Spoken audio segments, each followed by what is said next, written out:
What's going on, everybody, and welcome to the 68th episode of the Hot Takes podcast.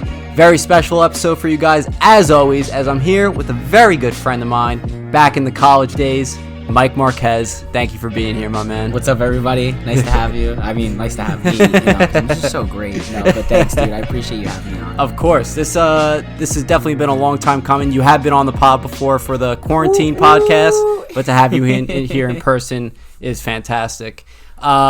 So sometimes we like to switch it up on the podcast, not just talk about movies and TV shows. We've been talking about other things as well. This is definitely a more serious topic, I would say. We want to talk about all things mental health, how quarantine affected it, and not even just quarantine, how relationships are changing with friendships, personal relationships, and things of that nature. Like I said, thank you for coming on. I honestly couldn't think of a better person reading these books now and everything to have on to talk about this stuff. So tell me, how has things been quarantine life for you so far? Well, I kind of, we spoke mid-quarantine, and I was employed at the point, but I ended up losing my job. Won't speak too much on that because, whatever. Yeah. But I ended up losing my job, having to figure out how to make money. I ended up jumping into my photography so wholeheartedly. And, thanks for the support of my friends, family, everybody. I was able to kind of make a little extra cash on the side. But, honestly, to kind of piggyback off our topic, I realized that it wasn't just me, but a lot of, I guess, people watching, not to sound too creepy, but, I realized that a lot of people were suffering in a lot of different ways, both vocally and silently. Yeah. So for me, it was a tedious time because not only was I watching others, but I was going through myself. And to realize that, we have support, there are outlets to speak to others, and to really actually have the time to dedicate to yourself is huge. Yes. So, yeah. I think that's one thing the quarantine has kind of helped with was, people got let go and everything of that nature. People had more time to spend on their own and whatnot. I think that was the perfect opportunity to learn more about yourself. And something I even posted on Facebook one time when I was really getting into the TikToks and editing when I had nothing else to do. Immerse yourself in those hobbies and immerse yourself in what you're interested in and see what you could do with them. And for my case, it kind of made me happier, you know? Yeah. It definitely made me happier. Yeah, we got the hot takes from it. Let's be real. This is something to look forward to mid, the rut of quarantine. So for me, this was great. Yeah, right, exactly. I had a blast in a sense during quarantine. I really have. Thankfully, and I'm so grateful for this. I was still working in here and there. I mean, my hours got cut back a ton. I was only working like 1-2 days a week, but at least I was still getting some sort of income in, like teaching online and everything like that. But I love to hear that you got into the photography. I really do love to hear that. You're going to be helping me out with my Weird New Jersey series. I can't wait. You have no idea. Yeah. You have no clue how excited I am about that.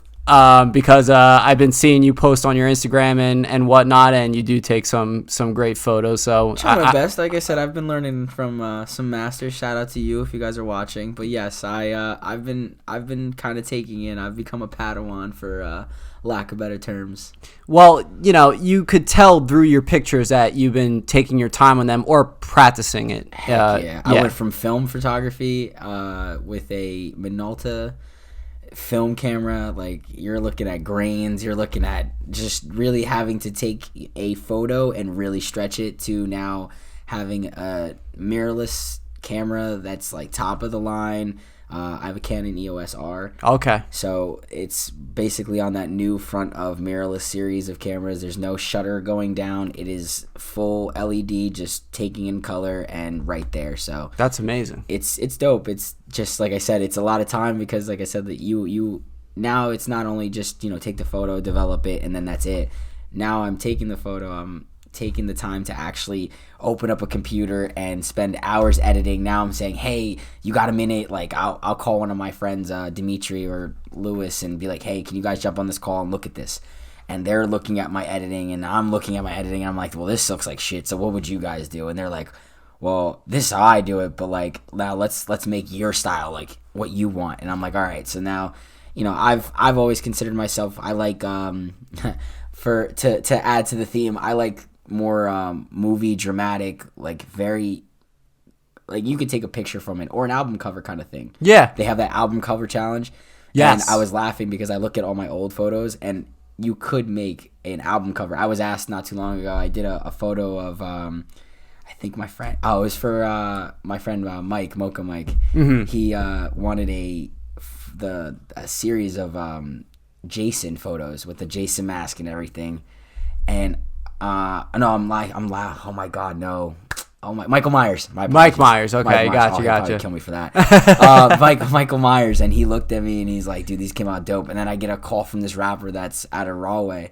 He's like, "Can I have this to use as a album cover?" And I was like, "Sure, dude." Like, I don't know. That's beautiful. That's awesome. It was dope to me, like it got a little love, and I was like, cool. Like, hell yeah, man.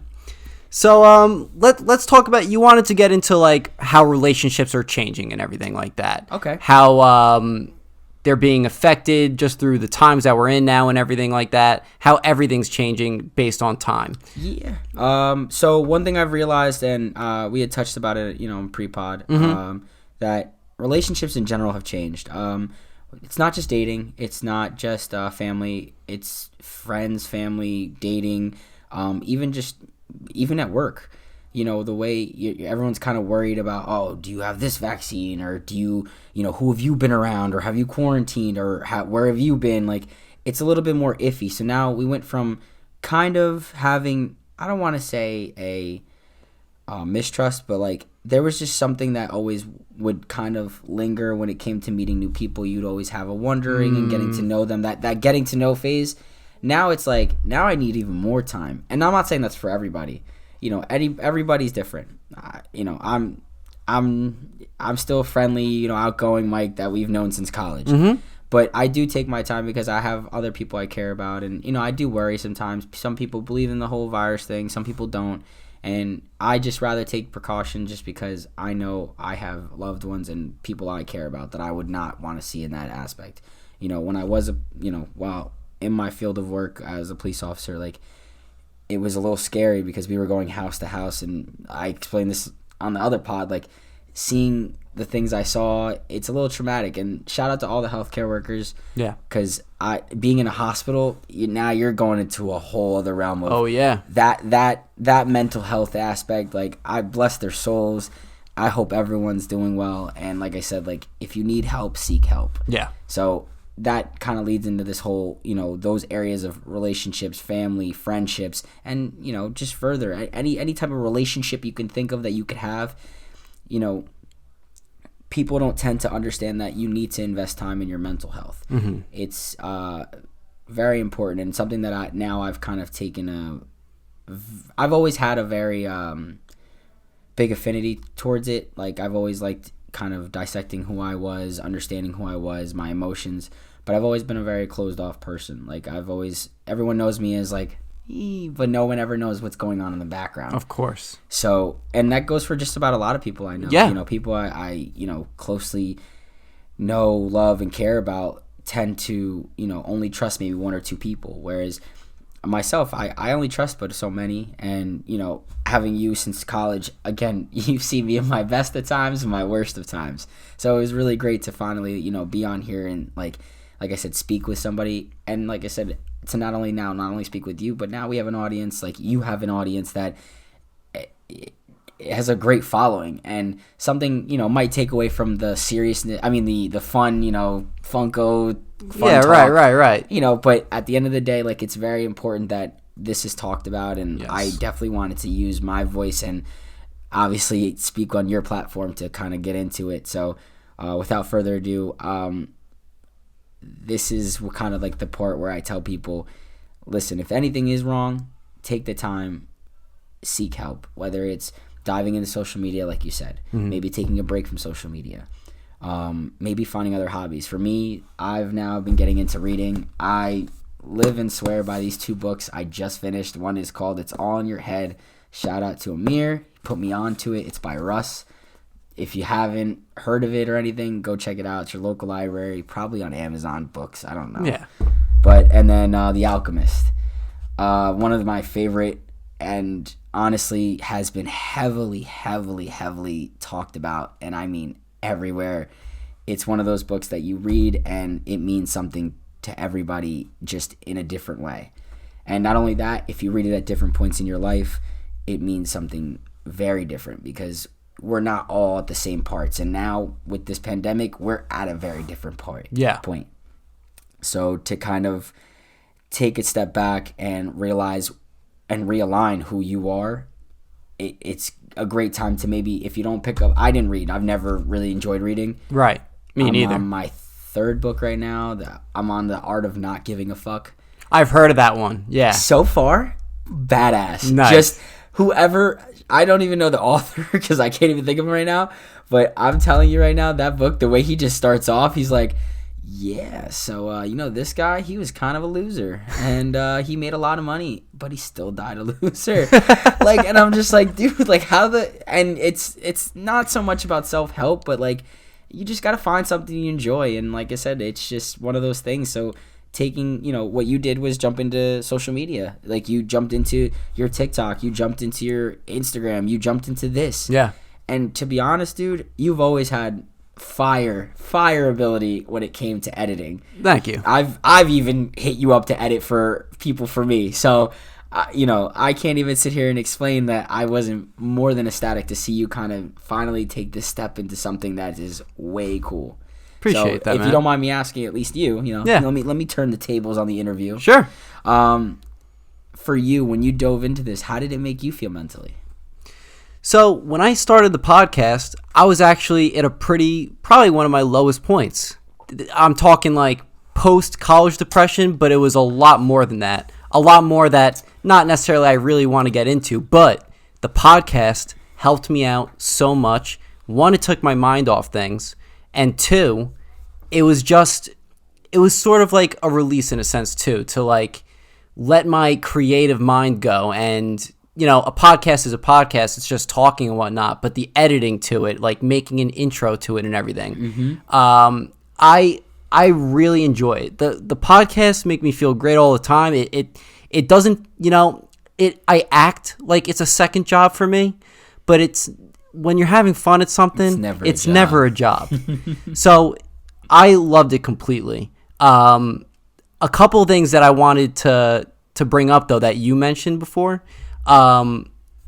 One, the books, I definitely want to get my hand on them, on both of them. Definitely do, man. Just, I got you. Just by the covers. It's amazing. Like I said, you can't, and I'm very big on touching, feeling. Yeah. I know people have their little audiobooks, and I don't knock them because if you think about it, podcast in a sense is an audiobook. You're learning, you're listening.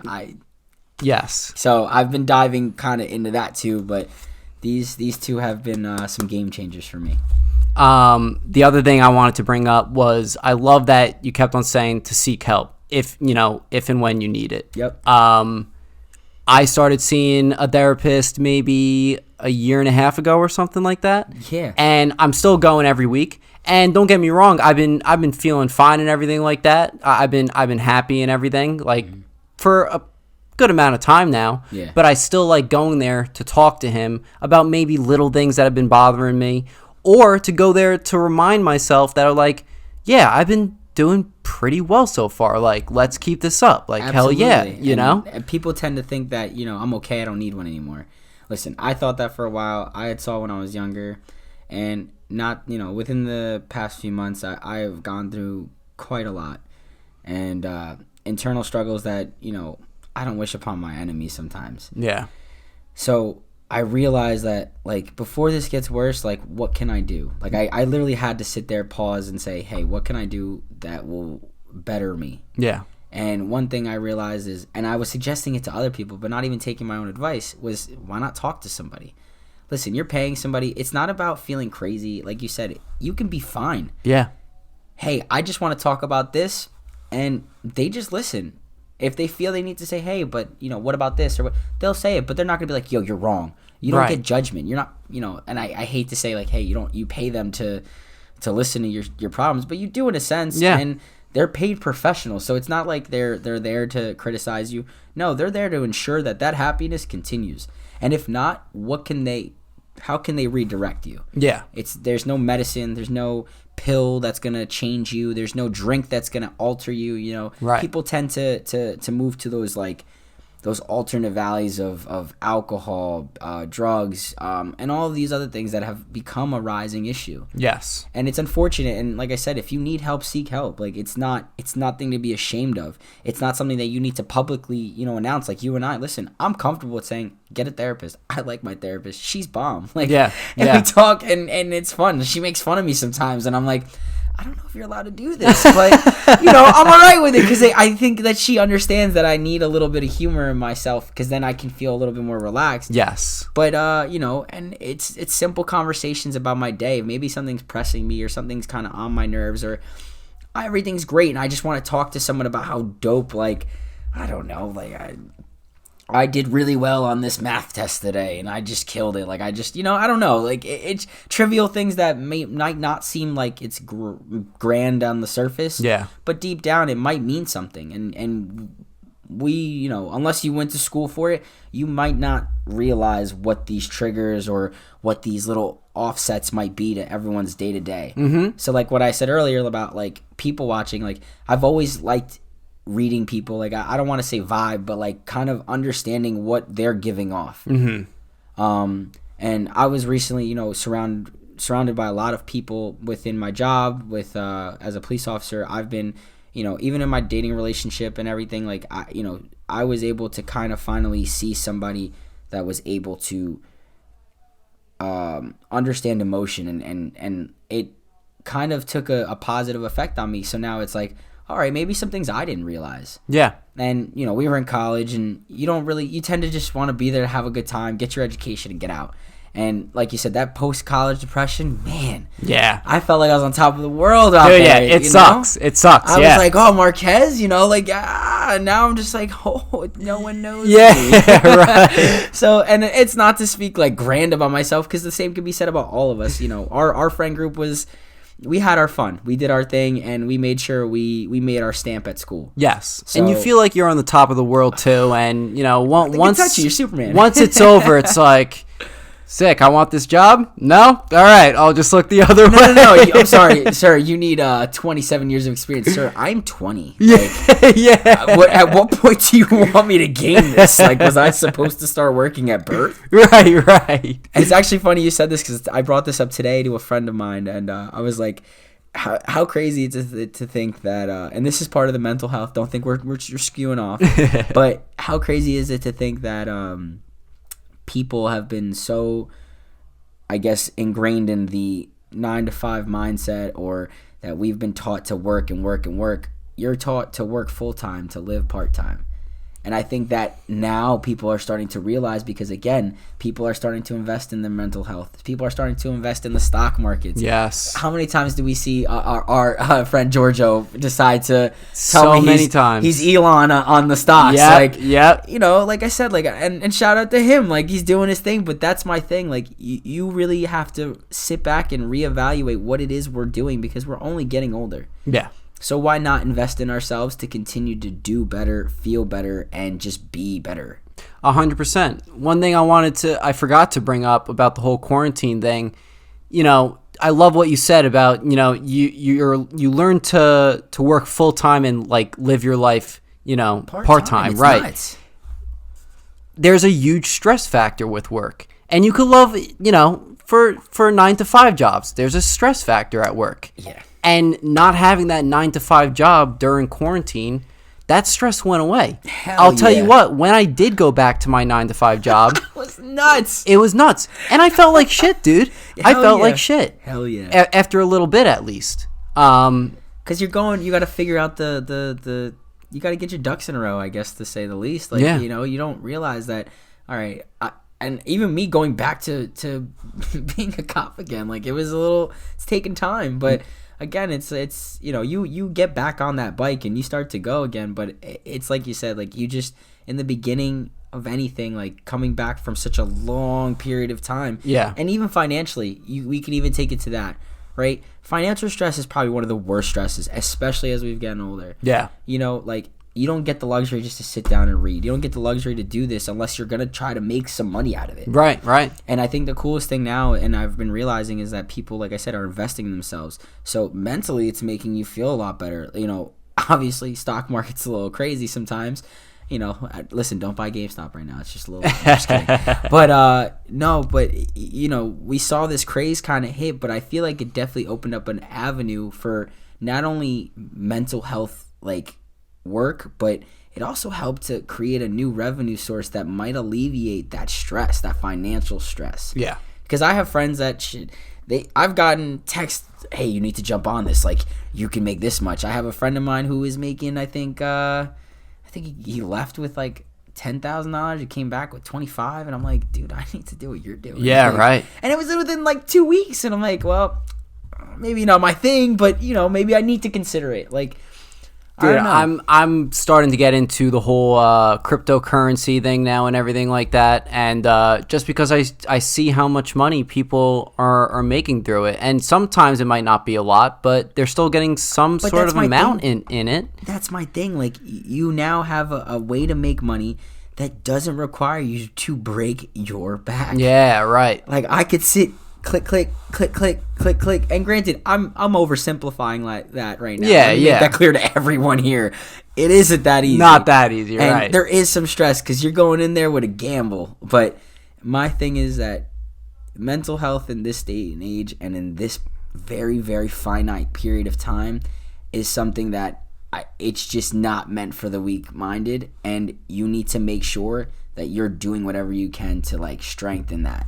Yes. So, like I said, and I'm going to keep I'll probably mention this about 18 more times throughout the podcast. If you need help, get help. And I mean that wholeheartedly.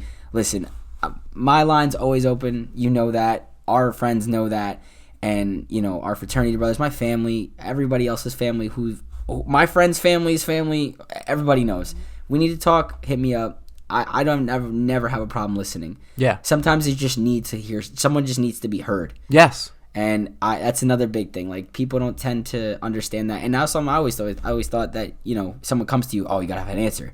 No, like, maybe I'm just need to, like, you know, pour out some of this cup. Yeah. Right. So it's interesting to see. But yeah, I wanted to definitely. I'm gonna keep hammering that in.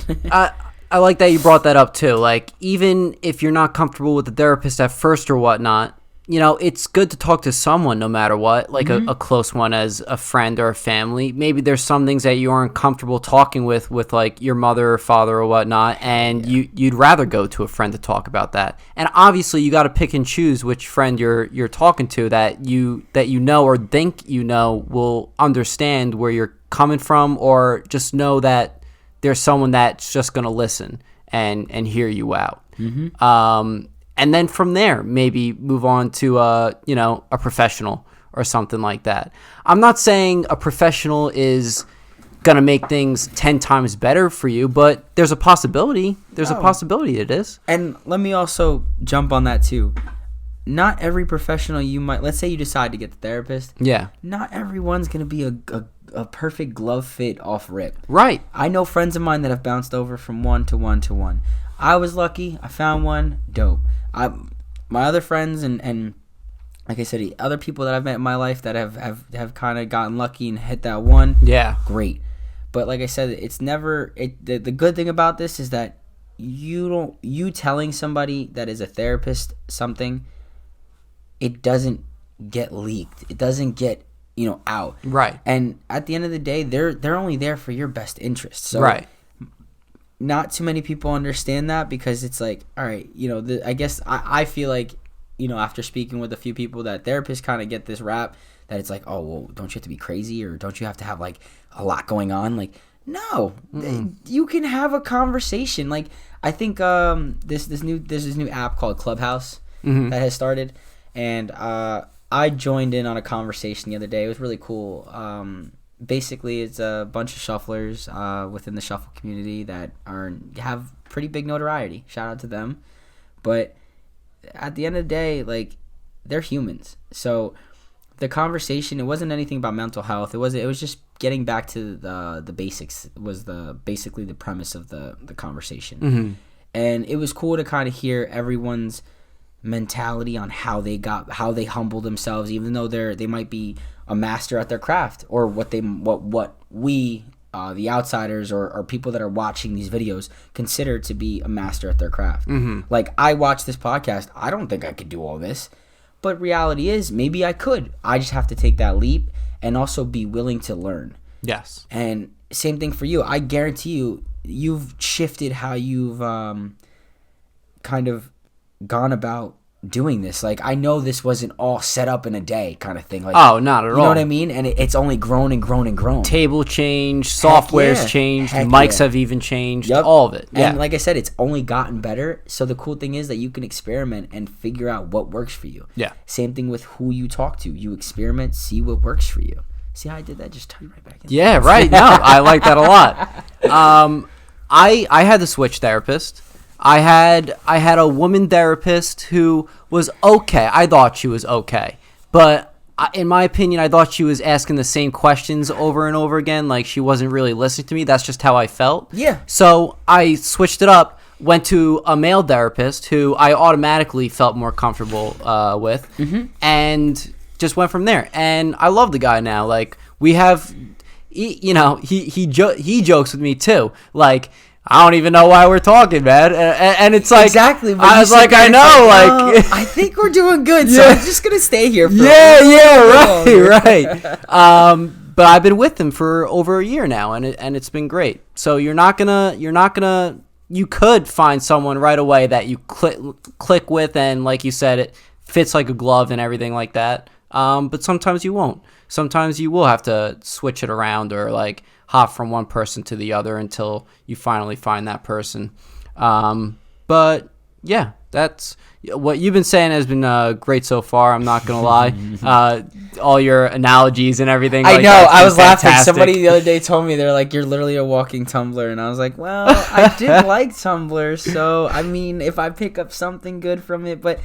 Not to joke around too much, but I like I said, it's just one of those things that I've become more passionate about. Yeah. And in reading some of these books, and like I said, these are just the beginning for me.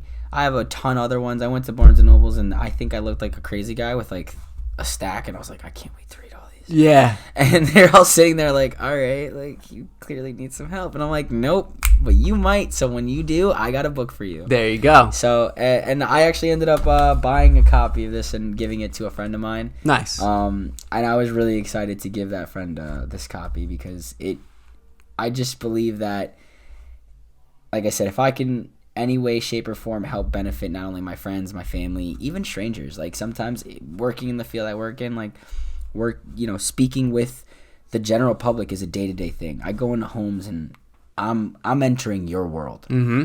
My job is to be impartial, to understand and help. Cool. That's what I'm here to do. Yeah.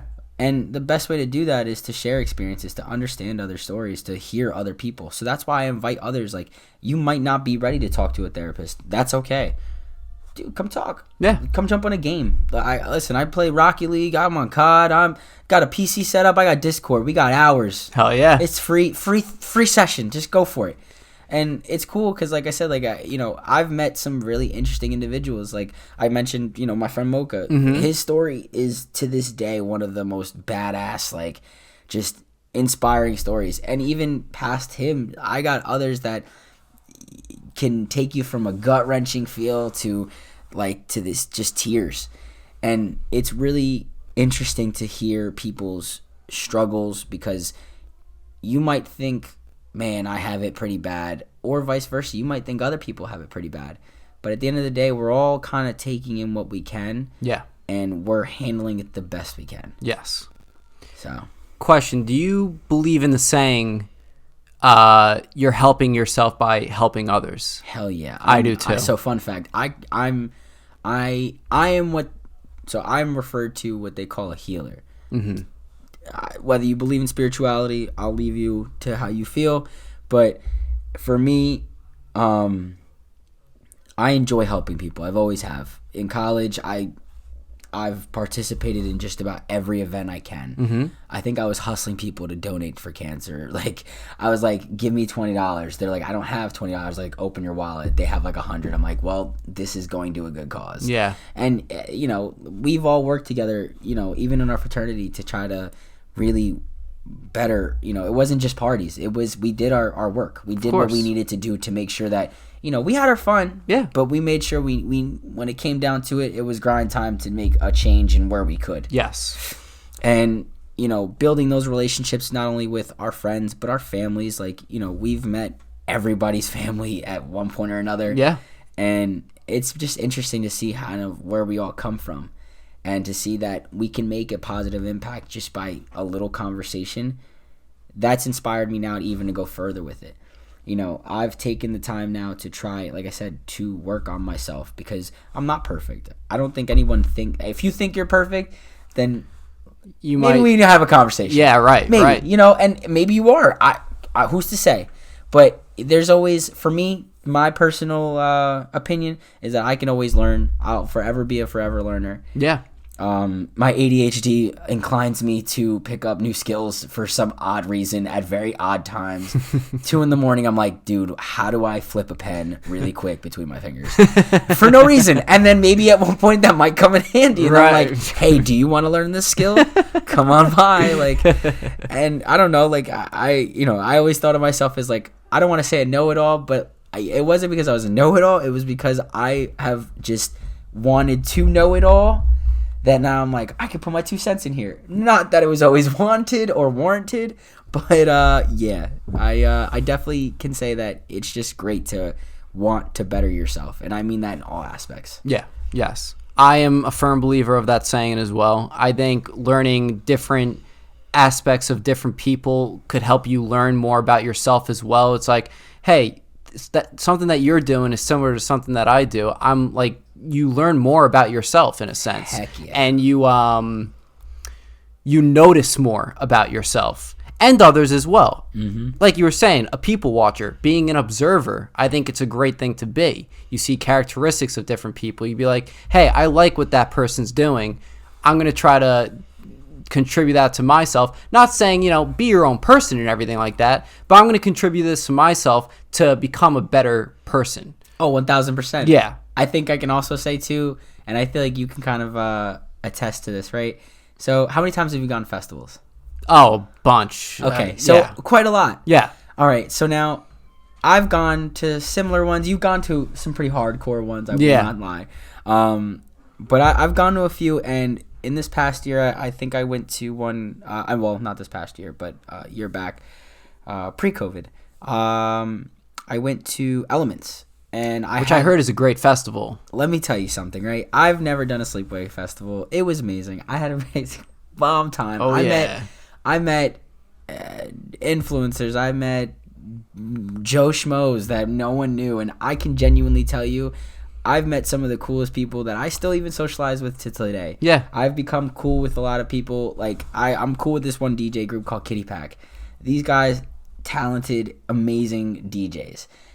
I don't think I would have met any of these people had I not been invited into this community of shuffle and EDM and rave. Like, and it gets a bad rap here and there, whatever, but at the end of the day, this is what now has opened me up, because I went from college, like I said, going to parties, figuring out what we're doing, going to class, like trying to get my degree, all the while maintaining friendships, work, school, and even relationships when I, had the time to do so.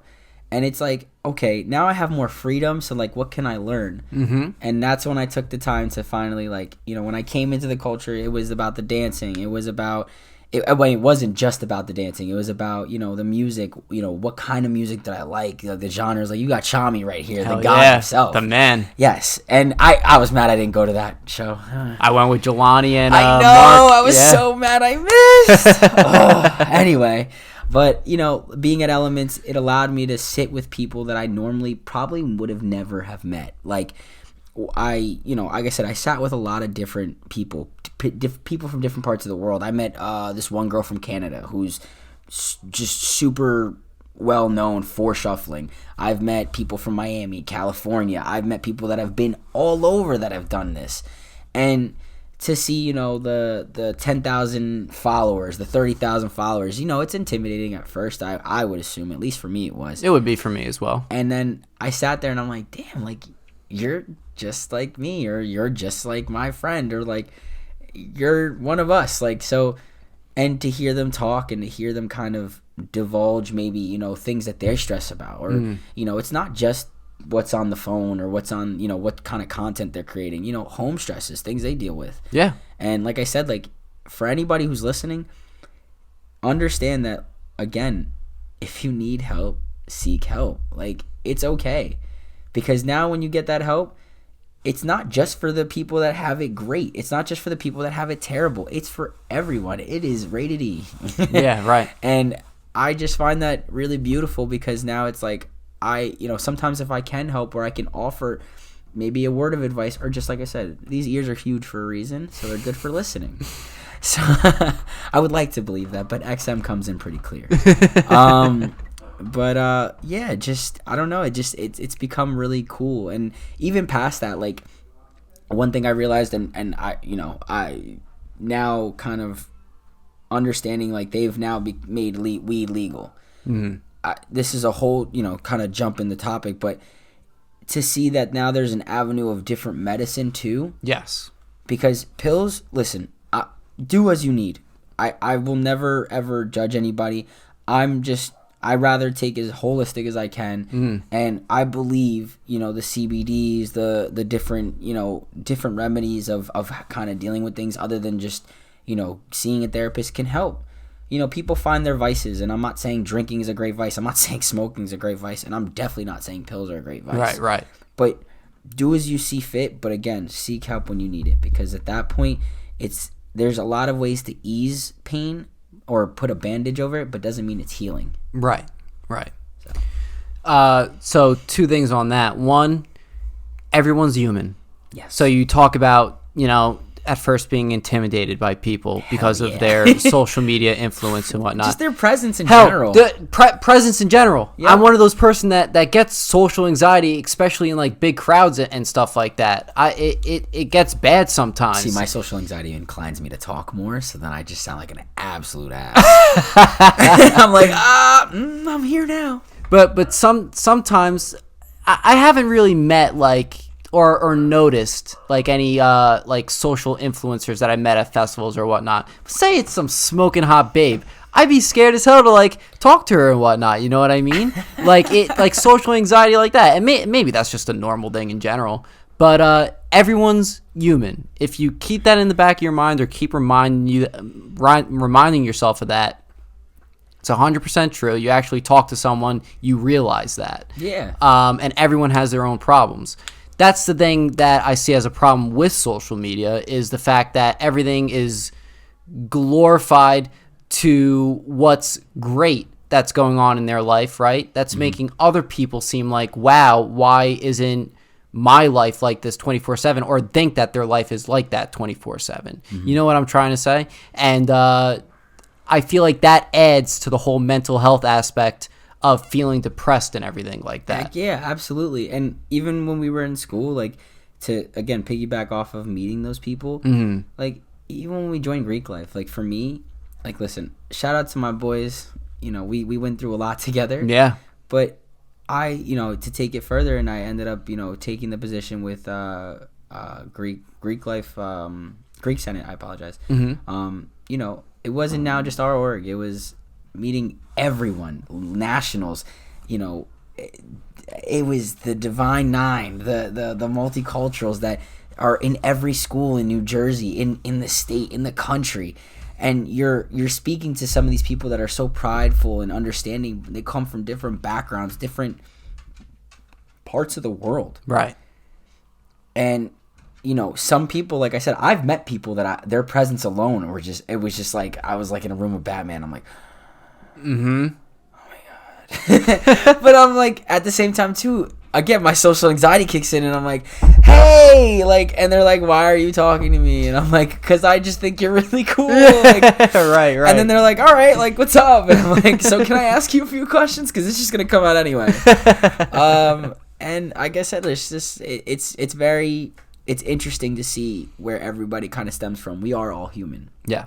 And it's definitely, it's great to kind of take a page out of a book, for lack of better terms, and kind of understand where we all stand in life. So again, if you need help, seek help. And what's also important, where we all stand in life, we're all at different levels in life as well. No one swift kick in the balls for me to learn very soon, especially when it comes to relationships. And I don't mean dating, I mean in general. Yeah, just in general. Your friend and you, I know people that are making $150K a year. I know a guy that is busting his ass for fucking $8. No.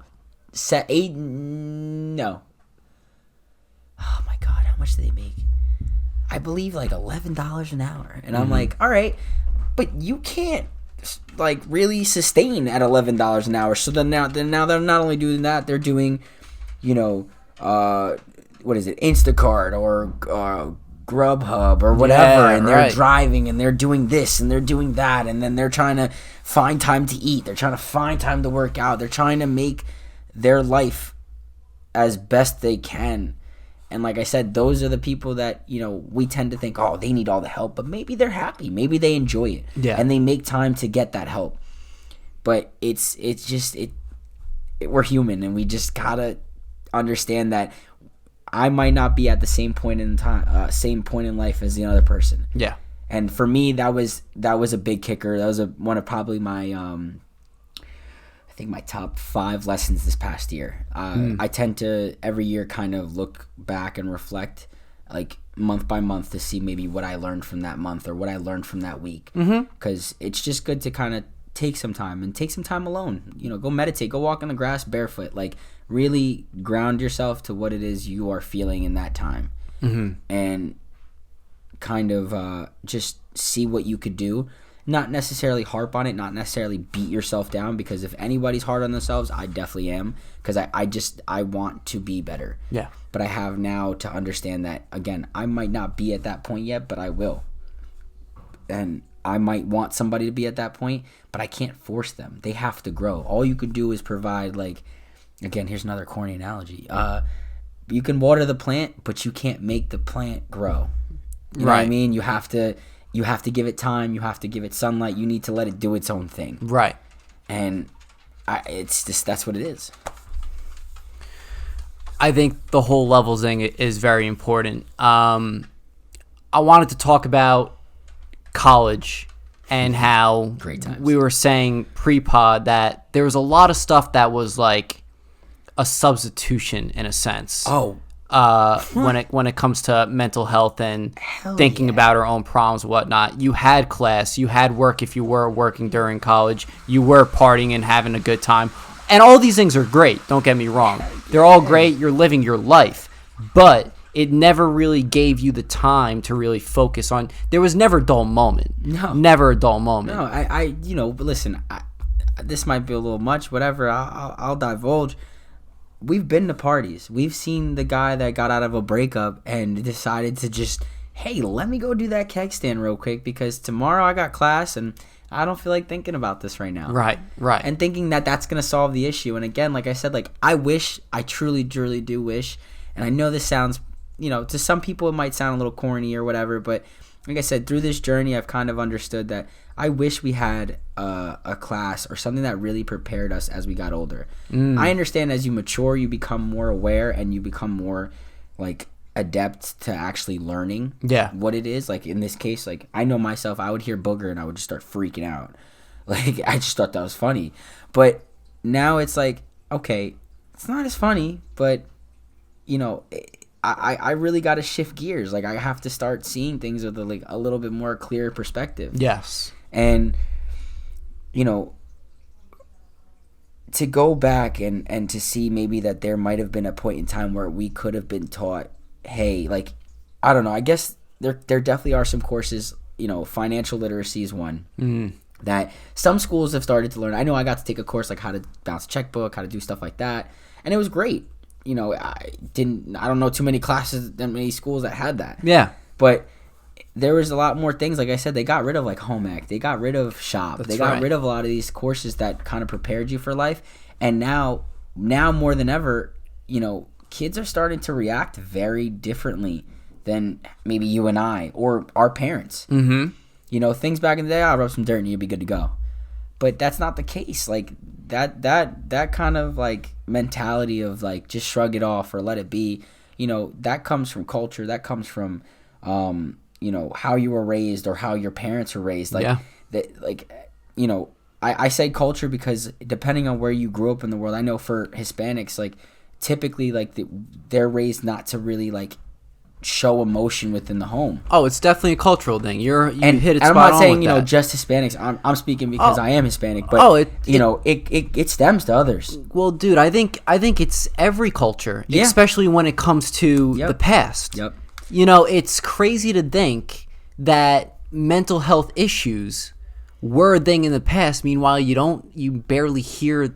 It was barely talked about. That was the problem. It was barely talked about. How many times have you been to an insane asylum that has been shut down? I could only imagine how many people that maybe a conversation could have maybe just veered them in the right spot. Yeah. Lobotomies back in the old days. Like, you think about it, it may not have been as crazy as they may have seemed. Right. So now we're sitting at this point in life, like thinking back, all right, well, wow, like, all right, so let's make the change now. Like, let's give kids like something to prepare. Like, my little sister's on Zoom. We were just talking about it pre-pod also. Yeah. To teach online, you have now eliminated the social aspect. I've talked to teachers, you included. And again, shout out to teachers too. Like, you guys are like the real heroes on this, especially with the healthcare workers. Mm-hmm. You have kids that you have to now meld their minds to get ready for that next phase of their life. Right. There is no way that you are now going to have to reintroduce children that have been on virtual learning, that have been sitting in their homes, rolling out of bed, getting in a chair to learn. Because like my little sister, well, not my little sister, but my friend's sister, I consider her my sister. Mm-hmm. She got in trouble because she would literally open her laptop, roll over, and class would start. Yeah. But now they're requiring you to sit up, sit in a chair, be dressed. You can't wear the same hoodie every day. You can't wear, Right. Trust me, if it was me, I'd be rocking. Oh, me too. Me You'd too. see me, and I would be on my Superman box. Yeah. You see me get up in the bathroom walking crazy. But that's my thing. Like, you now have to. We are now responsible for a generation that is potentially ill-equipped to handle the real world as we may have just barely navigating. So again, this all stems back to that mental health, because you need to also be able to express to these individuals that it is okay to say, I don't get something. Yes. I don't understand something. I'm not okay. There's something wrong and I need help. These are just little phrases that I can think up right now because, it's things that I've either needed to say or I've heard others say. Yeah. And those are the things you need to hear, because now it's like, okay, so now I know they need help, or either I know that there's something that needs to be done. Let's adjust. So like I said, like my little sister, she takes dance class online. Mm-hmm. Not because she, can't go to the course. It's just that, just in fear of everything kind of going on, it's just to kind of separate all the children. So there's a bunch of kids, not just her, also taking the class online. And as people are starting to be reintroduced, it's making somewhat of normalcy. Mm-hmm. But now kids are, put a mask on. I got to make sure this is on. I got to make sure this. And other kids their parents are like, all right, just take them off. Like, you're good. Like, we have nothing to worry about. So there's just so many different ideologies kind of going around that, again, it just leads for a very, very difficult situation. Yes. We were picked on when we were younger, and it was always seen like, all right, you'll just get tougher from it. But now, now imagine all that, and now, you have all of this just uncertainty on how to speak. Even social media with dating.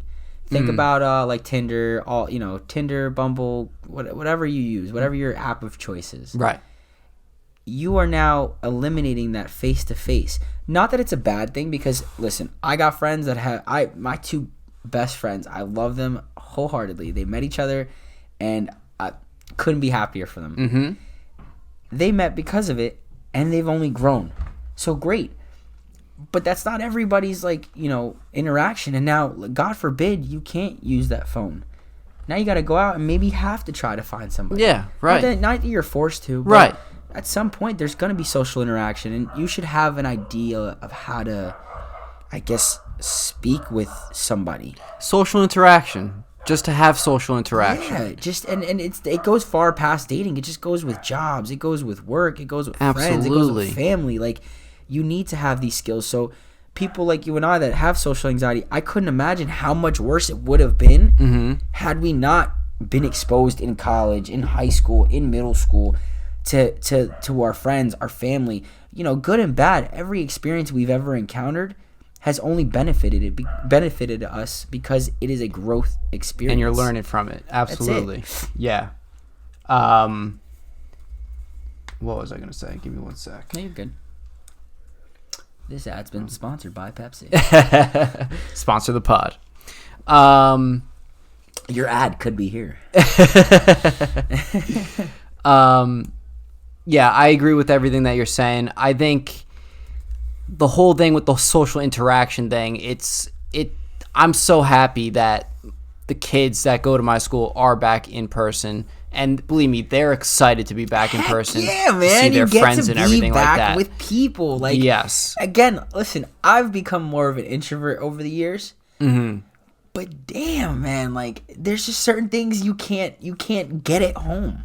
Absolutely. Dude, I love being with my dog. If I could be in bed and just hang out and just play video games, great. Yeah. But you don't want to be stuck in that. But I don't want to be stuck. For a while. Yeah, you don't want to be stuck in that for a long time. And that almost happened. That almost happened for a lot of people, I believe. Or maybe people still that haven't gotten out of that, or who just gotten really lazy.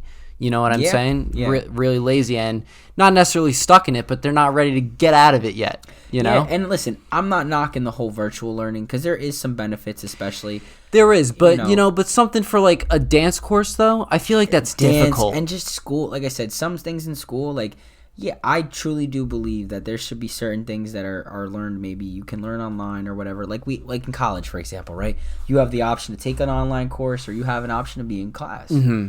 So why not? If you have an option to maybe take an extra course or two to kind of finish school earlier or get some things done. Yeah. Or just to add an extra few curricular courses, because once you get to your senior year, for example, you can take college credits. Why can't that be offered a little earlier on? Right, Maybe right. you're prepared to take something else. Maybe it's only going to benefit you going further in life. Yeah. And we joked around earlier, you need 20-something years of experience. Shit, let me start getting on that now. Yeah, true. Let me add that to my resume right now. Very true. How many people are now jumping on these TikTok waves? Kids are creating content out in, out in the world. Yeah. And we see them from all over the world now getting highlighted, I think Sony sent some equipment to some kids over in Africa or one of these impoverished countries, because they saw that they were making what they could make with so little. So they're like, yo, here you go. That's amazing. We don't need any. They got money to burn. They got stuff in a warehouse that's probably not even being touched. Right. And now you're like, hey, let's see what you got with some real stuff now. Wow, you love to hear that. Heck yeah. That's amazing. Heck yeah. I want to touch on the thing with masks in a sense. Yes, I love masks though. I have to say, I know everyone's gonna say, listen, I tend to make faces when I'm serious. So for example, when I'm working out or I'm dancing, you will see this tongue hang, and I'm like, all right, now this is on, and I'm like, all right. Or listen, I maybe sometimes laugh at inappropriate times. You can't see it. You might see my cheeks perk up, but you can't see my smile. So here's the thing, though. Those aren't the masks I'm referring to. Oh, God. Which one? I'm talking about wearing a mask. Oh, that's me. Okay, so yeah, all right. That's me too from time to time Okay. as well. Believe me, we could talk about the actual mask. Oh yeah, too, no, if, sorry. if you'd like. See, this is what Corona does. No, all right. So I'm glad you kind of touched this. So for me, it's so weird you brought this up. Were you with me today? Did you hear my conversation in my therapy session? Well, no. All right, You did bring it up a little bit before. I wanted to delve more into this. This is my ADD. Anyway, so all right. So the whole thing with masks for me, I forgot where I read it, but basically everybody has a mask. You know, it's whom we choose others to see ourselves as. Yeah. Or some refer to I think within like the astrology section is like your rising or your I don't know. Listen, I'm only but so spiritual in certain aspects, and I've been learning as I go because it's kind of cool. Yeah. To see where, you kind of fall in the universe. But the cool thing is that, who I present myself as and who I've presented myself as in my whole life is my mask. It is who you see, who I allow you to see, and what I allow you to see. And that goes with social media. Social media Definitely is does. your mask. Yeah. This thing is your mask. Absolutely. So people tend to sit back and, think that, oh, this is all glorious. But on the inside, let's take it a step back. Underneath that mask is a human. It is somebody that has problems, has great days, bad days, has, I don't know, anything, I think it's good to have a mask for things of what you were saying. It was like, yes. There are some things I want to keep personal, and this is what I want you to see. Yes. I think it's a bad thing to have a mask because people don't remember or realize that you are human inside and you have your own problems. Here's the thing, though. Someone could be coming up to you thinking you're always going to be in a happy mood and stuff like that. And, sometimes... What's up? Sorry, I needed it for a second. Sometimes you could kind of be pissed off. It's like, listen, I'm not in a good mood right now. Oh, but you're always in a good mood. Why aren't you smiling and everything? It's like, listen, I got my problems too and everything like that. Yeah, and I think, honestly, Frankie, I could genuinely say, I think since I've met you, I don't think I've, we made fun of you quite a lot for this, but, you just, nothing bothered you. Nothing. And it was funny because deep down there was things that bothered you. Of course. And the same goes for me. I don't know. Listen, anybody who knows me or has seen me on campus knows I'm I got a smile. I'm obnoxiously loud. Most outgoing. And you will see me down the... I don't know. Listen, I'm covered now with tattoos. I wasn't covered with tattoos in college. It's just part of who I am. It's of who I've wanted to become. Yeah. And like I said, I just made it a point to be known or be seen or be heard. Yes. And whether you wanted to or not, that was the worst part. But I made it a point. And as I've gotten older, I still do it from time to time. I'm still loud. I'm still obnoxious. I think I'm funny. But You are. Occasionally, I have my moments. But there's just times I'm like, well, why did I say that? But, we tend to put this mask on it. And it is great to have it. It is. But there's a time and place. Yeah. And...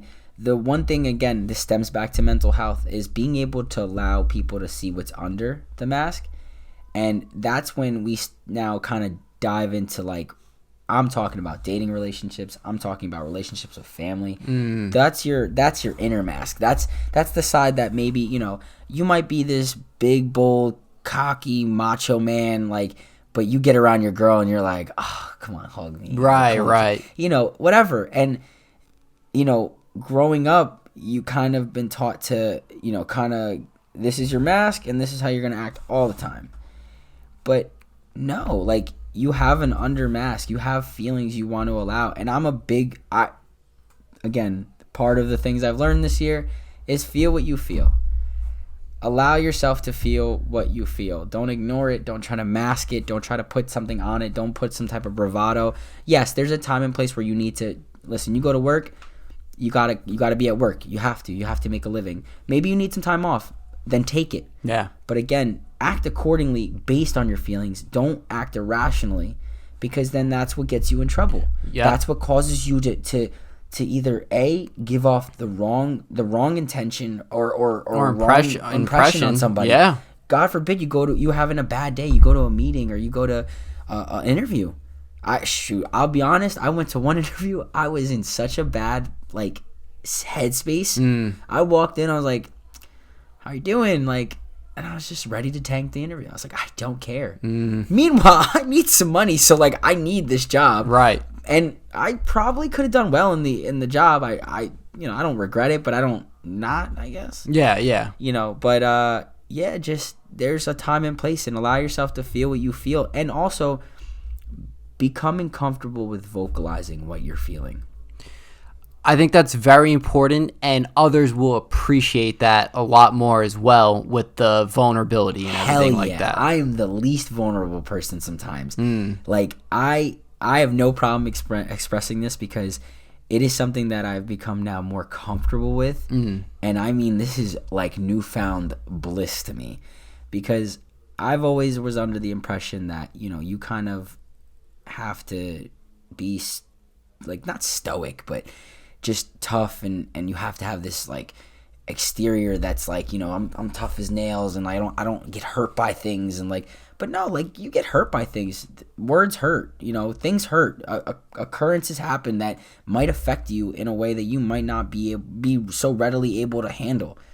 So that's why, like, now it's like, okay, to take a second, understand what you're feeling, and allow it to kind of, I don't want to say take hold of you, but allow it to be there, because now if you try to fight it, it's like fighting a current. That's, again, I'm gonna keep using an analogy. So fighting a current, you're not gonna win. The current's gonna keep hitting. Right. You can go as hard as you want. You might be able to beat the first wave, but how many times have you been to the beach as a kid? You're like, I'm jumping over this next one. You just get whopped by the next one. Right. And you're now underneath the water, swirling in a circle with seashells in your nose. My whole thing is like, there's only but so much, and Mother Nature or your body, whatever you want to look at it as, will win. So instead of trying to fight, why don't we work together to find some type of harmony and go? Like I said, we have there's different forms. Like, you got meditation. There's different, again, I goes back to vices. People have their ways of dealing with it, but as long as you're not just trying to bandage it and you're actually trying to work with it, again, a therapist, just practicing mindfulness. That's actually one of the other books I was going to bring, but I didn't. It was a mindfulness sloth. It was the greatest picture book I've ever read. I felt like I was in 3rd grade. Is it a picture book? Yeah. It's in the adult section, and it is legit a picture book, and it is sloth. And the first one all right, let me just, sorry, my tangent. Yeah. It was a sloth in bed. He goes, "Hello world." And then the next page is like, not today. Just push the fucking back up. And it's okay, like, as long as you know, like, where you stand, but you're gonna make a conscious effort to try to work with it. It works. Like, depression is a thing. It's not easy. Seasonal depression is a thing. Yeah. And people are starting to now break out of it as the weather's getting hot. Yeah. That's why I encourage people, go outside, get some sun, take some vitamin D in, take off your shoes, and just walk. Yeah. Maybe some people don't like the feel. Okay, so just get out and walk in general. But just take some quality air in, some quality time, and just get to know that everything will be okay. And just, like I said, if you have a hard time vocalizing, because this was my issue, as much as I might like to talk to people, or don't like to talk to people, or I get uncomfortable in certain social interactions, one thing I suffered with was speaking with individuals about my vulnerability. Not realizing that I have friends like you, friends that are in my corner. Shoot, I'm not even going to say just me, but anybody who's in a relationship, expressing to their partner, or expressing to family. Family's big. Like, not everyone's family's perfect, right? So having to be able to kind of communicate, and I'm not saying it's going to work every time, so please don't bite my head off over here, but if you can have an honest to God conversation, at least it might help you. It doesn't need to help the situation, but it can help your inside kind of be more at peace with itself. Yeah. So. I would say I've had the same problem as, like, speaking up on and being vulnerable. I'll tell you what, in college, like you said before, like you said, nothing seemed to, like, bother me necessarily. No, you were literally a badass. We just thought you were just, like, tough as nails. I'll tell you what, a lot didn't bother me that much. Yeah, 'cause a lot didn't bother me that much. But I will say that if something is repetitive, it will get to me. Hell yeah, it's beating at you. I would hope at some point. Otherwise, you're just a fucking man. It would. But speaking up about how I'm feeling and everything is definitely big with me and my family. I don't really talk about that much with friends, but family has always been big when it came to those sort of things. Yep. And I'm blessed for that and everything like that. Like you said, not all families are perfect and whatnot. Hell, my family's not perfect either. I don't think anyone's necessarily like a perfect family, but you have people there that you could talk with and whatnot, you know? So that's what I'll say on that. I'm glad that we brought up the whole mask thing because it's something. Thank you. You completely forgot that one. you see people that seem so happy all the time, but really deep down they're not. And a perfect example is the comedian celebrity Robin Williams. You know, and that's someone who he might have gotten help, he might have not gotten help. But the important thing to remember is don't let something get so bad without getting help. Shit, like we could take this to someone who's alive still. Jim Carrey. Jim Carrey, yeah. I don't know if you've watched his his little. I forgot who he was impersonating. He was doing a role for some guy, like an old time actor, and there was a whole documentary based on it. And actually, fun fact: if you guys get the chance, go on Jim Carrey's website. It's very like dark, like really his it's not that we, Jim Carrey, yes man, that's who that lives in my head rent free. Like let's be honest, he just splits the fucking cars and he's like hi-ho silver and he's just out. Like, you know what I mean? Like, and even The Mask and all these other classic Jim Carrey films, like we've known and loved him throughout our lives. Yes, but as he's gotten older, and just like a lot of these actors, you start to notice things, shifts, changes, and as that comes with maturity and realizing and picking up on again, I don't want to use vibes, I don't want to use anything like that that's like, I don't know, just I guess trigger words or whatever the case may be, but you pick up on little nuances that you wouldn't necessarily realize because when they're acting, they're supposed to be on for that role. And Jim Carrey had done this. I will find it later, and I'll have to look it up. He's one of my favorite actors of all time. I want to check out his website. I really do. It's very interesting to see what it is like that these actors deal with. And Batman, who did the Joker that died? Oh, Heath Ledger. He took on a role that he was legit in a psychiatric ward to pick up on these nuances from individuals that are suffering. Yeah. So he could better play the role. And unfortunately, it did something. Took over in a sense. And that's why that's why I bring it back to what I said before. Being able to communicate maybe something is not right.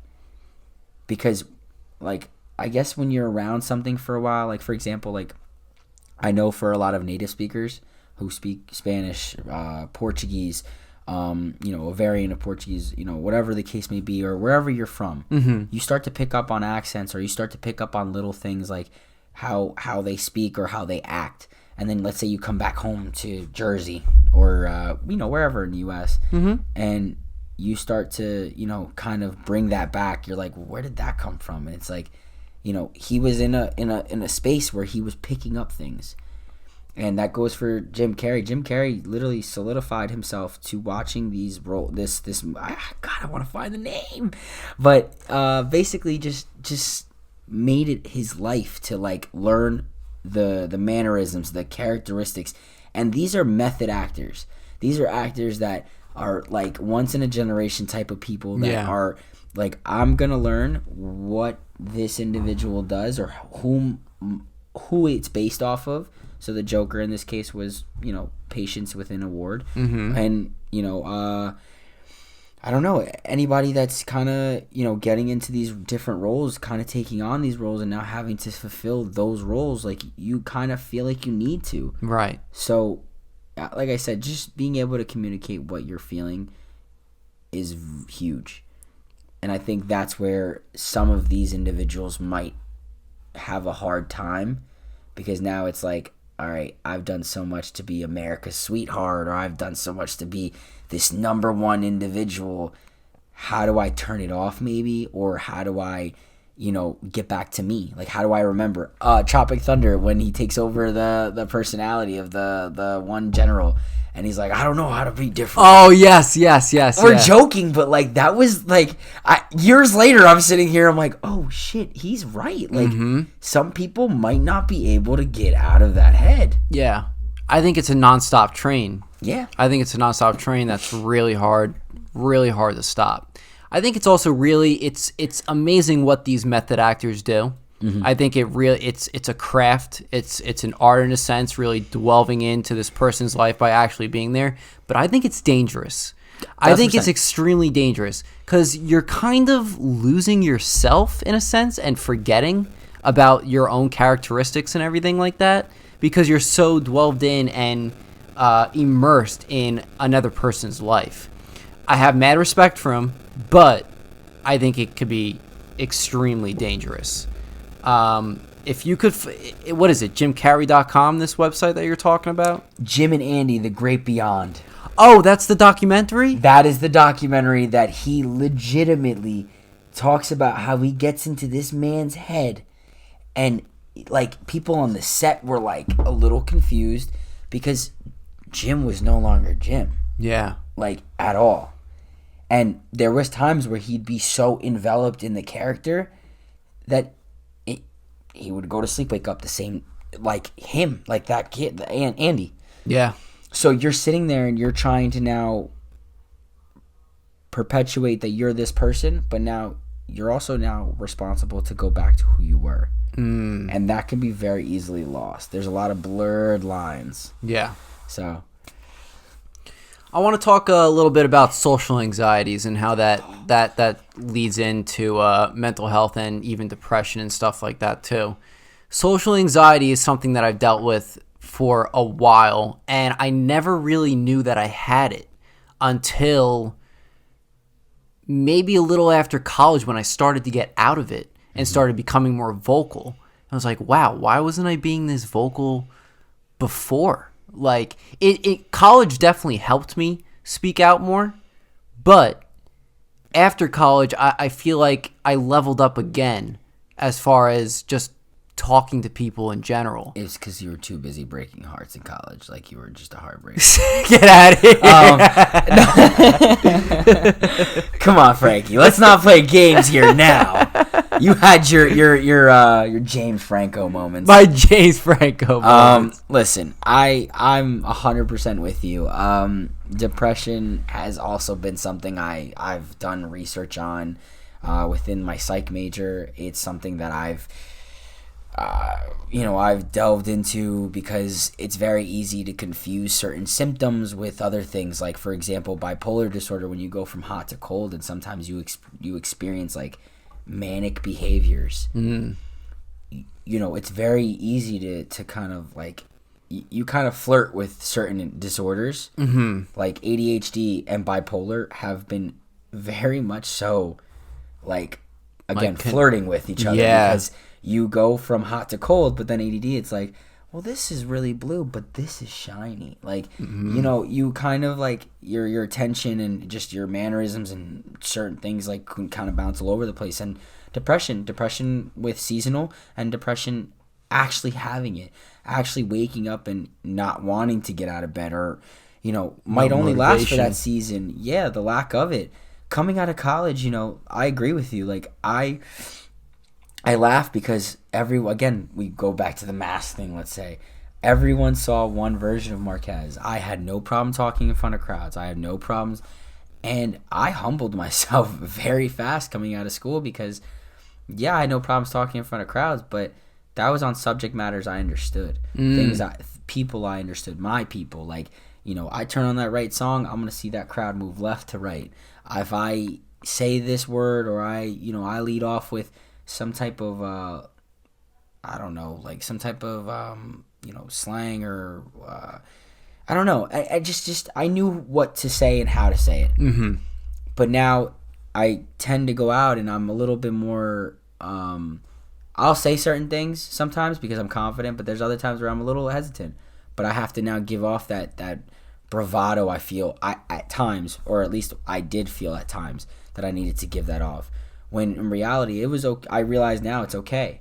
Mm-hmm. So, again, I'm tend to be pretty hard on myself, so like that depression factor now kicks in because it's like, do I really want to do this today? Like, yeah, I gotta go to work and I don't know, like, and it just eats at you and it breaks you down. And like I said, like, it's things that might start off as something not really diagnosed or not serious right now. And not to say that it's not serious at all. Yeah. But it might be something small that, maybe seeking help, getting help because you need it, will alleviate in the time. But then not getting the help, allowing it to fester and become this big old thing. It's now it's here. Now it's present. Now it's within every aspect of your life. Right. And now you're dealing with it on a day-to-day. That's when it gets really bad. That's when it gets to a point, and that's why I expressed, like, that's why I wanted to talk on this topic. Like, I'll lead to this one. So Russ in this book expresses like how, at a point in time you have to be kind of crazy in what you want to accomplish. For him, it was music. This is Russ the rapper. Also, I don't, if you don't know his music, definitely check it out. It's pretty good. I like it. Very he was a producer, but he's a pretty dope lyricist too. Okay. And to kind of see how he really dove into the idea of like how music inspired him, and even though he had his time where he thought he was not going to amount to anything, and it was just like, maybe I should get another job, or maybe I am going to fail, like to have that kind of insecurity or those thoughts of doubt like seep in and really like eat. And then, like I said, those are the seeds. And then you get the flower of depression just blooming. Yeah. And you're sitting there like, I don't know if I got this. Like, I don't know. And then you have two options. Either you go or you don't. And his whole thing is like, you have to be basically insane, because if you don't allow that insanity to take over and let that drive for a little bit, you might not be able to break out of that. Because believing in yourself is a whole other concept. You have to have full, utter belief that, or just be crazy enough to say, hey, I'm gonna take a chance on myself, just like you did here. Right. This could have flopped and you could have got 2 people, whatever, people on TikTok I was just joking around. I was like, how do I get more people to watch? Like, I've now started like doing this whole like type of style of dance of drum and bass. And I've been seeing that. I really like it. Like, it's high tempo, like it's over like 170 BPM. So you're basically, your heart's like doom, doom, doom, doom. So you're moving just as quick. And to figure out those algorithms, like for me, it's not that serious because this isn't my like calling or whatever. But I enjoy it. And I would like to see it gain some traction. Who doesn't? Yeah, right. But now the person that really wants to become an influencer or become a Instagram, whatever celebrity or whatever your passion may be. Now, maybe not just that. Maybe it's just spreading advice within the community of Instagram or TikTok or Tumblr or whatever your app of choice is. Yeah. Or all of them. Yeah. You now have to take a big risk on yourself. You have to learn how to edit. You need to learn how to move. And now you're sitting here with this very bleak mindset that's going to stifle your creativity, that's going to make you maybe not want to make some content today. And it's just difficult because now I didn't understand, and I ended up surrounding myself with individuals who this is what they wanted. I basically was with like an individual who wanted this. Mm-hmm. So to see them day to day having to try to figure out what works, what doesn't, or even from my phone to see people trying to now every day put out something. Yeah. Like I remember you were on like a hot streak with some of the stuff you were putting out. With TikTok, yeah. Hell yeah. Yeah. But my thing is like I couldn't imagine like how much time it took to plan. Yeah. Then to put into action, then to edit.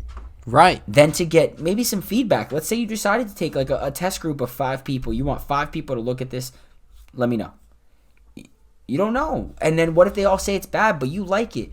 now you're fighting the masses in that case. Right. So it's crazy to see like where your head can be put, and like I said, where like the seeds of doubt can kind of be put, and then that depression that sits at the bottom now come up, and now it's there, it's hanging over you, it's there to stay. You see this dark cloud just follow you.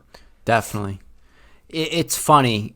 For my case, and I feel like that's with a lot of people, there are some things that you could just do with ease, like taking a step with the podcast and whatnot with ease. I'm telling you, it's like, listen, movies are my thing. Like, we're the man. Movies are my thing. This is what I want to talk about. I know I have a lot to talk about. Let's just do it, and I did it. One day when you're married, we're just gonna watch the fraternity movie. That's it. Oh yeah, that'll be a classic. It'll be a classic. It's gonna be there. We're gonna be like, everyone's gonna get up. I'm gonna bring you. You know what? I promise you right now. Let it be known on this podcast that at your wedding, I will have an Emmy, Grammy nominee, and we will play like a clip. We don't even have to play the whole thing. Right. I just want to play a clip, and I will walk up to you and I will drop it at your table, and I will say, "Frankie, this is for you, buddy," and you're gonna. I'm telling. We got it marked in history. Yeah, right. It will be done. All right, sounds good to me.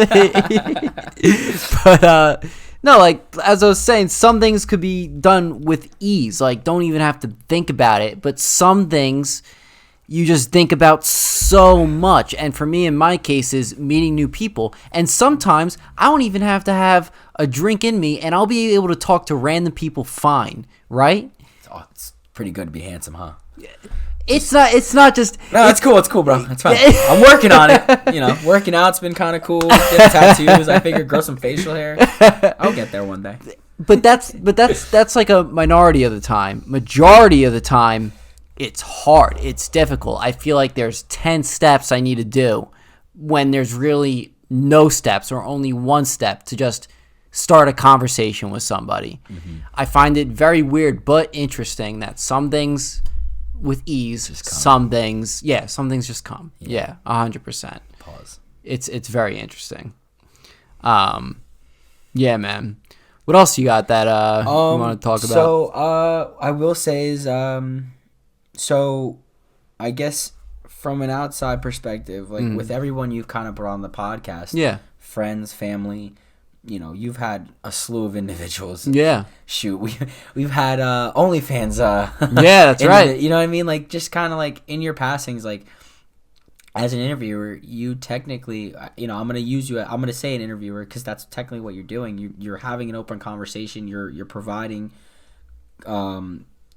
open-ended questions for people like myself to kind of talk.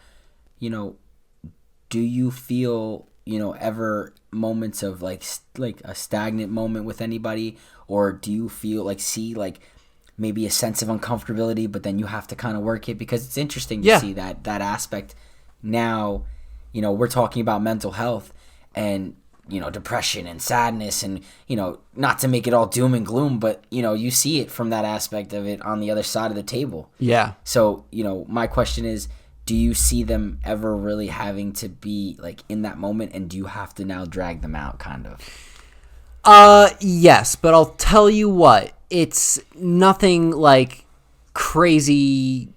I would really, really have to drag them out. Like it's different when I have to start making my guests comfortable to speak, because that's the thing. Like with the OnlyFans girl, Stella. Yeah. She was very nervous, and she wasn't the only one. A lot of people, the people that I was doing the spotlight interviews for, like rappers and whatnot, you know, they were nervous to speak and whatnot. And I don't know, they were so cool. I loved everyone, just to see those types of, like, to see those jobs be highlighted and everything. Like, listen, man, you got to make your money the way you got to make your money. Well, right. And I applaud anybody who's out there hustling their ass off. Absolutely. And like I said, even you being here doing this, it takes energy that not too many have. I agree, and that's why I appreciate other artists as well, and that's why I have them on here to talk about how this song was made, what the backstory was of it, you know, and all that sort of stuff. I appreciate that a lot. But no, it's more of a thing. I don't really have to drag out the conversation most of the time. It's really just getting them comfortable talking to begin with. Mm-hmm. And that could just come from having a conversation with them, especially when it's someone that we're meeting for the first time, like Stella or Heather, another girl that I had on here. Just having a conversation at first, making them comfortable. It's like, all right, you ready to start? Let's start. And we'll just begin just like that. Maybe continue a conversation that we were having before the pod and just start it off just like that. 100%. And then go on like that. That's why pre-pod's so dope, because like I said, like, you get it for a few minutes that you might not even be talking about something that pertains to what the topic is at hand. Yeah. And kind of going into it. Like, I'll be honest with you, Frankie, I had this whole, like, I listened to Joe Budden's podcast, like, religiously. And I laughed because it really inspired me. And then I saw you doing this, and it made me so happy because, like, even though I haven't had like the fortitude to jump on yet and try to go this route, I will at some point because I think it's dope. I like talking to people. I like what you do. Like, and I like being here. Like I said, like, how many times have I hit you up? Yo, can I come on? Yeah. Because I think it's cool. Like, I don't know. Like, for me, I like the Knights of the Round Table kind of, or the Justice League kind of assembly to really get into it. Like, it's dope to see it, like, you know, whether it be a movie, whether it be a comic. You know, the other one was the anime topic, you know, last cast. And I'm sitting there, I'm laughing because I literally have it tattooed on me. I'm like, this is like my and to hear them, and I even called like Hardy and Sway like at another point. I'm like, how could you say that was your favorite? Yeah, right. Makes sense. Like, you can't even, you name me three. Like, I geek out occasionally, and like we both have attended even what was it Comic-Con? Yep, that's right. And now that they decided to split Comic-Con and Anime Fest, but we're not going to get into that because I will get angry. Didn't even hear about that, actually. Yeah, they did it the last Comic-Con. They ended up having their own. They basically took majority of the anime that's good out and made their own festival. And I'm just like, this is the worst day of my life because I really just wanted one place where I could just be me the whole day. Yeah. So now I don't even want to, I mean, I cosplay one of the days, and then I'll go just normal Joe. I find that fun too. That's a way of expressing yourself too and whatnot. Yeah, absolutely. I went to a music festival at a like warehouse, like it was a public event during like non-corona times. Yeah. But I was in the academy, so like obviously, you know, got to be careful with what I do, where I go, pictures, everything, because you can't, you know, you're not supposed to do anything, you know, wrong. Or of course, yeah. So I'm staying out of trouble. I just wanted to go and dance. I was so excited. So I was like, all right, what can I be? And then the inner geek in me goes, hold up, I have a shaved head. I literally look like Aang. Dude. And I just I was like, let me do a whole different spin on it.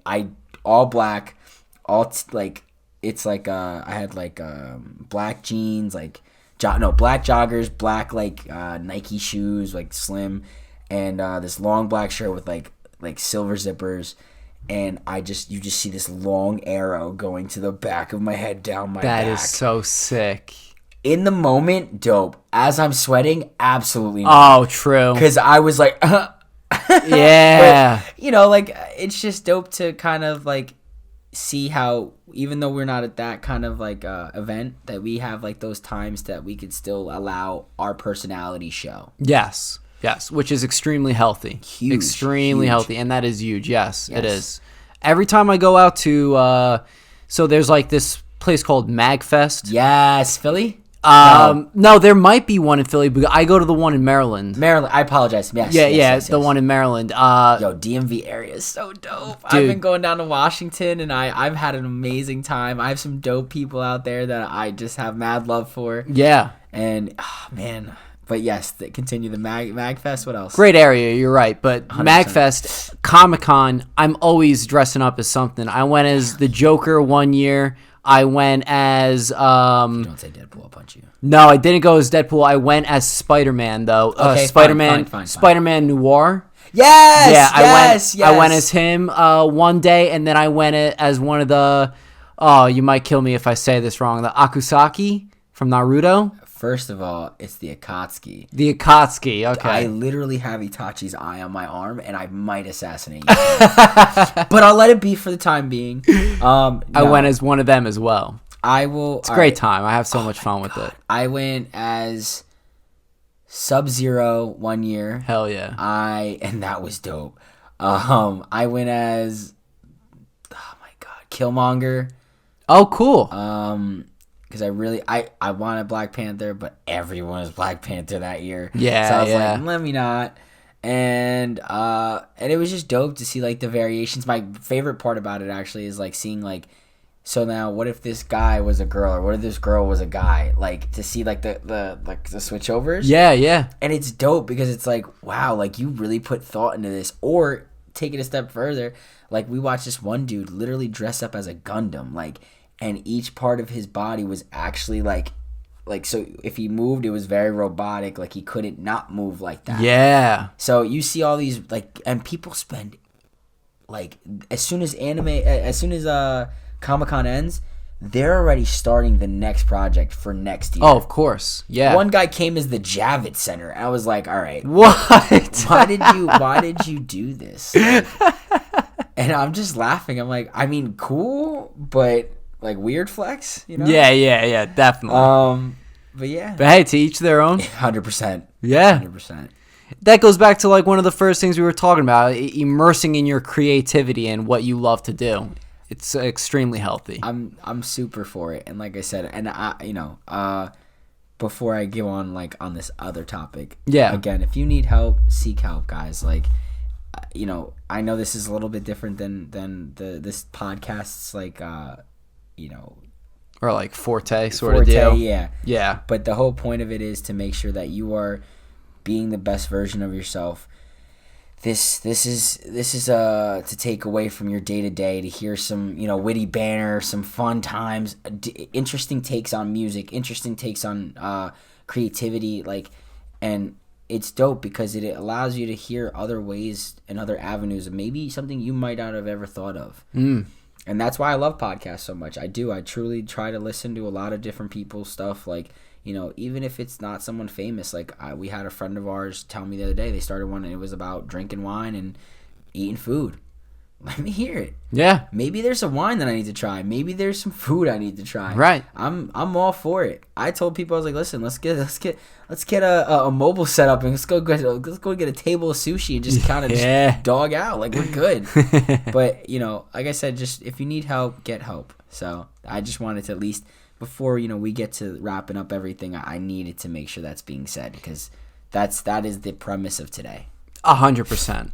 And help can mean a lot of different things as well. Like we were saying before, it's like not just speaking with a therapist, but also speaking to friends, anybody that you're comfortable with. And like I said, guys, I'll tell you right now, you ever need to talk, stranger, normal person, whatever, listen, my line's open. Yeah. Like I said, I have every form of social media let me not lie. I have Instagram, I have Discord, I have TikTok, that's just new now. And even I got a phone, so it works both ways. And like I said, if you need anything, call. And I've been very fortunate enough to have people in my corner that have listened to me cry, or listen to me just on a bad day at work, or on a good day at work, or a good day at school. And I have a very supportive family, and you know what, I'm very fortunate and I'm blessed, and I'm not saying that to brag, but I'm saying that as in like, allow individuals who might be a little bit more fortunate to help, because maybe their glass is a little bit more full or a little more empty, so they can take in a little bit or they can give a little bit. And vice versa, maybe you are able to offer. So as like I said, my nature being like a healer and everything, that's just something that I really do enjoy. Like it gives me joy to help, and it gives me a lot of pleasure and a lot of, like, I guess, understanding and insight into someone's life, because now it's like, all right, now that I helped you, now that I maybe saw what you were going through, maybe someone else is going through that. So I can say, hey, like, I actually know maybe of a way you might be able to do it. I'm not saying it's going to 100% be the answer, because I by no point am I certified, am I qualified. And yeah, let me make that clear. Like, whomever you talk to, also watch what advice you take. Because that's one thing that people tend to take and be like, oh, this is word. Like, no, this isn't the word. Like, this is something that maybe might help you. Yeah. So you don't have to take my advice. You don't need to take my advice. But just know that at least when I give advice to anyone, friends, family, whomever, my partners, again, whoever, it is with my good intentions. And like, I know when I speak to you, it's with good intention. It's never to be, taken in I guess in a bad way. Mm-hmm. So. Okay. We'll close it up soon, but I did want to talk about the healing aspect of it. Mm-hmm. So when you say as a healer, are you necessarily talking Reiki healing? No. So that I don't. That's not my area. That's actually we have a friend of ours been on the podcast before. Yes. Shout out to Steve-O. He's a great guy. Mm-hmm. I'm talking more and less that, like, if I can provide a service or an act, there's something I learned the other day is like love language or whatever. That acts of service is one of them, and for me, like, that's one of the things that I really do enjoy doing, or that I like. Like, for me, and ask anybody, or I think I think I got you like shoes one year for when you did. I still have them upstairs. Okay, but that's my point. Like, those are, like, for me, like, I try to think about things that are more practical in use, and like, even when I give gifts to people, if it's my sister, shout out to her. She just turned 6 today. Like, I wanted to get her favorite stuffed animal because, like, I know she's gonna have it around with her, right? Whether it's in her bed or she takes it with her to go play or whatever. Mm-hmm. She's 6 years old, and eventually it's gonna lose its lust. But it's one of those things that it's like, all right, that's a really cool, like, memento or something. Definitely. But I tend to take a lot of time to think about what I could do to benefit the people around me, whether it's listening, whether it's giving advice, whether it's, I'm not saying I loan money to a lot of people, but if I need to, like, if I know, we need some help or something, I'll try to do my best, like, see what I can do. Right. Or just offering the service of being there. Like, sometimes it's just all about just showing up that will really make the difference in someone's day. Oh, definitely. Like I said, like, you asking me to be on here, Frankie, truthfully, like, this is something I've always wanted to do with you. I've had the pleasure of knowing you now for since your sophomore, my sophomore year. No, 5 years, right? No. Bro, we've been out of school. I graduated 2016.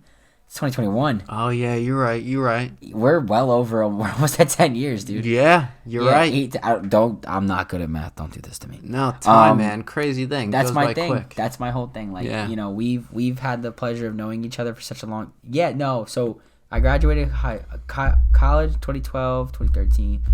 So 15. So 15 to now.